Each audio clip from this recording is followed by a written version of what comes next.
Al-Fakir punya 3 poin mengenai Pak Gembul ini. 1, dia tidak pernah belajar agama secara sistematis.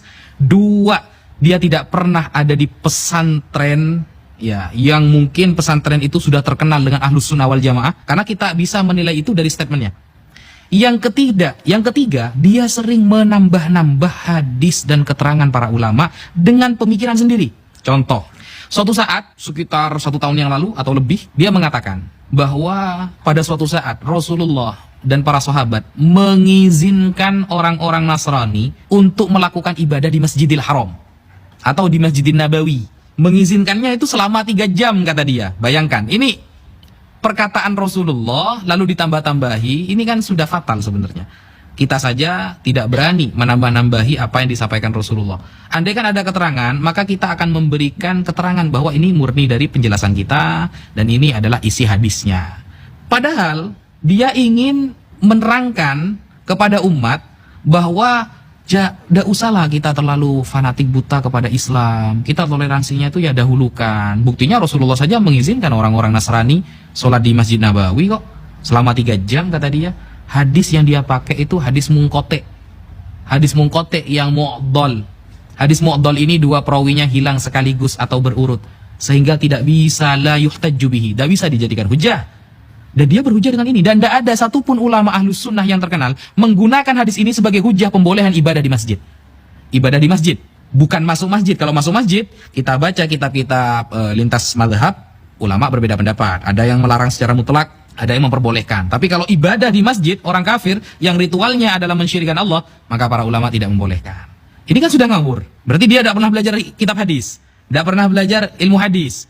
Kemudian tentang nasab, dia mengatakan begini: Sayyidah Fatimah tidak memiliki privilege, kata dia, tidak memiliki keutamaan yang dihususkan, sehingga Rasulullah mengatakan lau kanat binti Fatimah sarqat laqata'tu yadaha.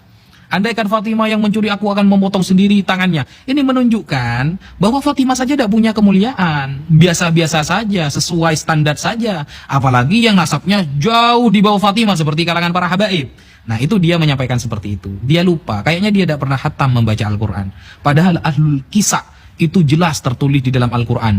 Allah Subhanahu wa taala berfirman, "Innama yuridullahu liyudhhiba 'ankumur rijsa ahlal baiti wa yutahhirakum tathhira." Kita buka di dalam kitab tafsir Ibnu Katsir Ad-Dimashqi, tafsir Al-Qurtubi, tafsir Ad-Durrul Mansur fi tafsir bil Ma'thur Al-Imam As-Suyuti, atau tafsir yang lain. Maka di sana maksudnya adalah Ali, Husain, Hasan dan Fatimah. Menunjukkan berarti beliau memiliki kekhususan.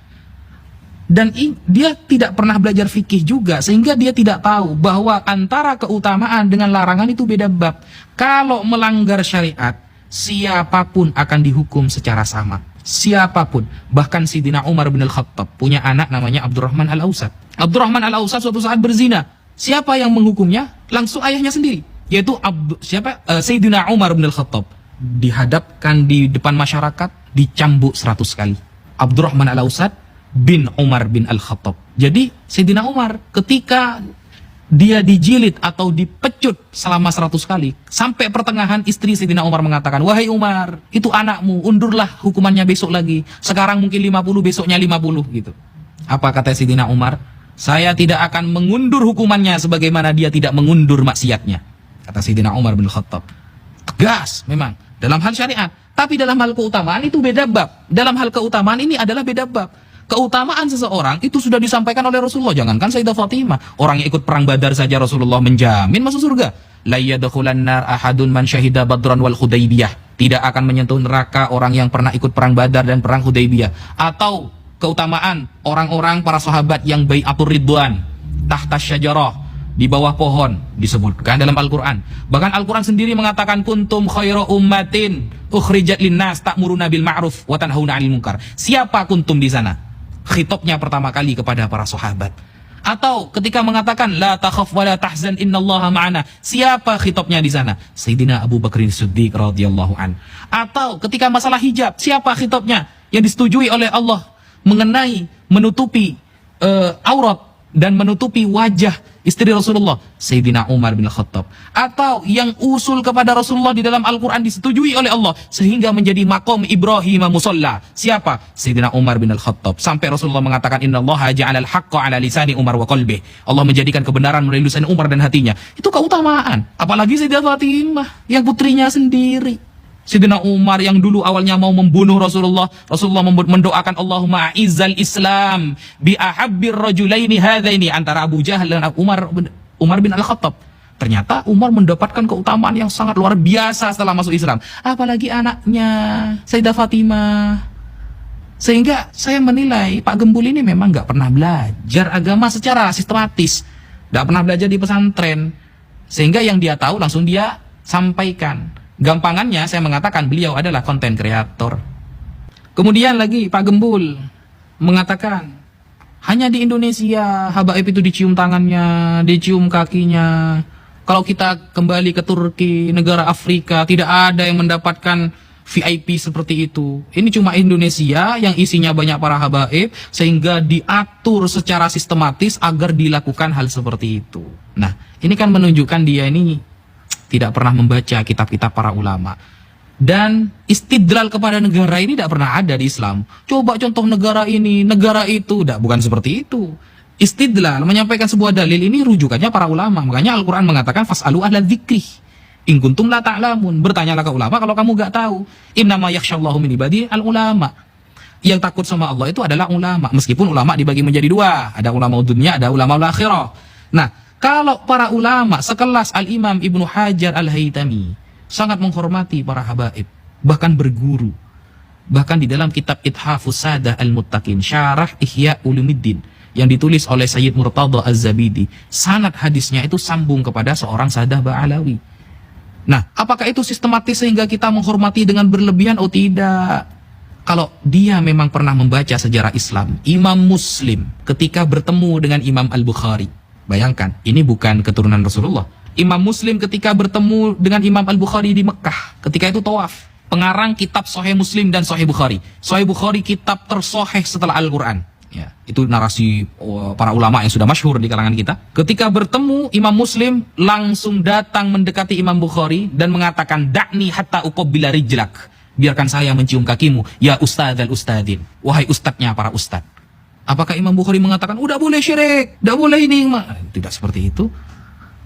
Mau adu hadis dengan beliau yang mengarang kitab Sahih Bukhari, mau adu hadis dengan beliau yang mengarang kitab Sahih Muslim, kita siapa? Bahkan kita Arba'in Nawawi aja dah hafal. Apakah ada ulama yang lalu mengeritik Imam Muslim mencium kaki Imam Bukhari? Oh, Imam Muslim ini melakukan kesalahan, terlalu menghormati. Siapa kita? Itu adalah Ustadz al-Ustadin, gurunya para guru. Kalau Imam Bukhari saja disebut Ustadz al-Ustadin, Imam Muslim yang muridnya, bagi kita itu juga khairu Ustadzil Ustadin.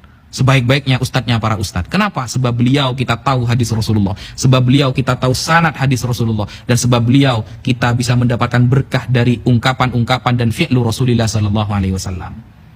Jadi saya kira Pak Gembul ini kurang banyak baca, kurang banyak belajar. Mungkin dia baru menemukan sebuah statement yang dia baca dan masuk akal bagi dia, lalu dibuatlah video tanpa ditashih, tanpa disodorkan dulu kepada para ahli sebelum membuat video. Seperti itu. Dan apakah dia bisa dijadikan rujukan dalam masalah nasab? Jangankan masalah nasab, dalam masalah sholat saja dia tidak bisa dijadikan rujukan. Wudhu, hukum mandi, tayamum, dan hukum yang berkaitan dengan fikih yang enteng lah, tidak bisa. Apalagi masalah nasab yang sama sekali dia tidak pernah punya guru nasab. Apalagi dia mengatakan, katanya Islam ini agama sanad.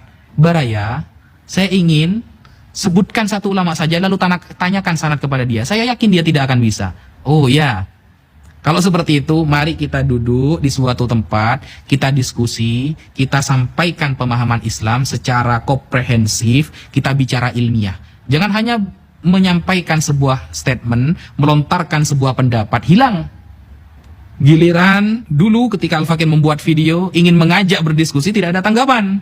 Kan lucu, mengeluarkan statement tapi tidak bisa mempertanggungjawabkan statementnya. Kalau memang dirasa memiliki keahlian dalam memahami Islam, mari kita duduk, kita bicara nasab, monggo. Kita bicara sanad, monggo. Kita bicara sejarah, mari. Mungkin seperti itu yang bisa Al-Fakir sampaikan.